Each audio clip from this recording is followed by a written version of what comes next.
नमस्कार दोस्तों। अभी आपने देखा बिहार चुनाव का माहौल गर्म है और सभी पार्टियां अपनी रोटियां सेकने के लिए तैयार हैं कि किसकी रोटी फूल जाए। इसी चक्कर में सभी लोग लगे हैं, चाहे वहां बीजेपी के हों या कांग्रेस के हों या और भी अन्य दल। आपने देखा किस तरीके से राहुल गांधी और तेजस्वी यादव ने बिहार के लोगों को और देश के लोगों को यहाँ बताने की कोशिश की कि आपका वोट चोरी हो रहा है और आपका वोट चोरी ना हो, इसलिए उन्हें जागरूक करने की कोशिश की। लेकिन यह बात बीजेपी वालों को पच नहीं रही थी। उसी बीच एक नया हंगामा खड़ा हो गया कि कांग्रेस के मंच से कोई एक मुस्लिम व्यक्ति था जिसने जो है प्रधानमंत्री की माँ को, जो स्वर्गीय हैं, उनको गाली दे देता है। यह तो बहुत ही निंदनीय घटना थी और इस पर उसे कड़ी से कड़ी सजा भी होनी चाहिए। लेकिन जब उसे जो है पकड़ भी लिया गया था, उसके बावजूद बिहार बंद का ऐलान किया गया और जब बिहार बंद का ऐलान किया गया, एनडीए के लोगों ने बिहार बंद का ऐलान किया और बिहार बंद भी रखा गया। लेकिन यह सारा पासा उल्टा पलट गया। आपने देखा होगा कि एक जो है गाड़ी में एक गर्भवती महिला जो अस्पताल के लिए जा रही थी, उसे रोक लिया गया, उसे नहीं जाने दिया गया और उससे पूछा गया, उसे कहा गया कि अगर आप पता था कि आज बिहार बंद है तो आप लोग क्यों जा रहे हैं? उसके बाद में एक टीचर के साथ ऐसी घटना हुई, उसे जो है पकड़ करके स्कूल नहीं जाने दिया। ऐसी कई घटनाएँ सामने निकल कर आई, यानी कि सारा का सारा खेल उल्टा हो गया और जो बीजेपी वाले सोच रहे थे वैसा नहीं हो पाया। लेकिन अब जो सबसे बड़ी खबर निकल कर यहाँ आ रही है कि राहुल गांधी मलेशिया के दौरे पर हैं। अब मलेशिया के दौरे पर राहुल गांधी गए हैं, लेकिन पेट में दर्द बीजेपी वालों को है। अब दर्द किस लिए हो रही है, मैं आपको सारी बात बताता हूँ। दर्द इसलिए हो रहा है कि अगर वहाँ विदेश दौरे पर गए हैं तो इन लोगों का कहना है कि वहाँ पर जो देश के दुश्मन हैं, उनसे यहाँ पैसा लेते हैं और उन्हीं पैसों से अपना जो है ये जो कार्यक्रम है उसे आगे बढ़ाते हैं। यानी जो चुनावी कार्यक्रम है उसे आगे बढ़ाते हैं। इनका सीधा-सीधा यहाँ आरोप है।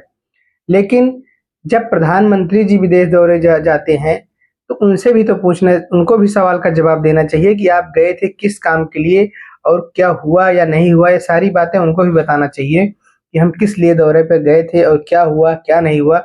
उनको भी जो है प्रेस कॉन्फ्रेंस करके यहाँ बोलना चाहिए, बताना चाहिए।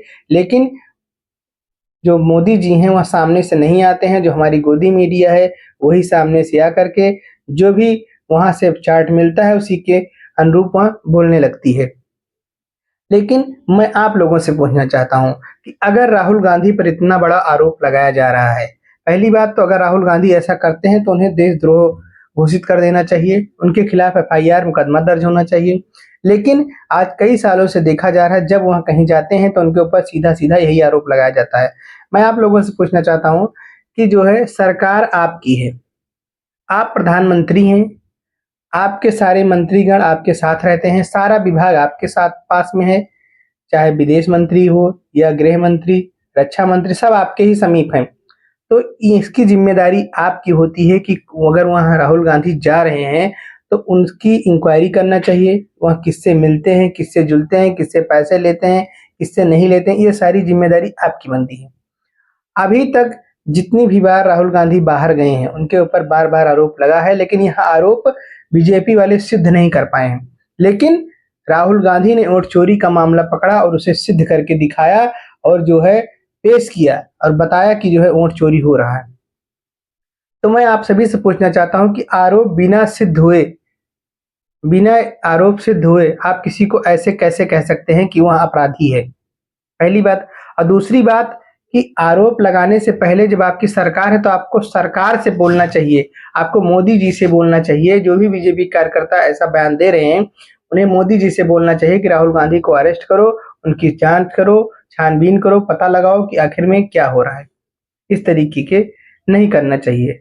मैं आप लोगों से यहाँ पूछना चाहता हूँ कि क्या जो बीजेपी वाले इस तरीके से हरकत करते हैं, क्या सही है या गलत है? पहले मामले की जाँच हो जाए, उसके बाद में आप आरोप लगाइए अगर वहाँ दोषी होता है तो, पहले नहीं। पहले लगा के बदनाम करने से कोई फ़ायदा नहीं है। लेकिन राहुल गांधी ऐसा नहीं कर सकते हैं, यहाँ देश को भी पता है और राहुल गांधी को भी पता है, उनके समर्थक को भी पता है। लेकिन यह सिर्फ़ एक बदनाम करने की साज़िश है, क्योंकि आने वाला समय जो इलेक्शन आ रहा है उसी को देखते हुए ये सारी बातें हो रही हैं। आप लोगों को हमारा यह वीडियो कैसा लगा, आप हमें कमेंट में ज़रूर बताएँ। यह हमारा चैनल है, आप लोग इसे सपोर्ट करिए, चैनल को लाइक करिए, वीडियो को शेयर करिए, सब्सक्राइब करिए। धन्यवाद।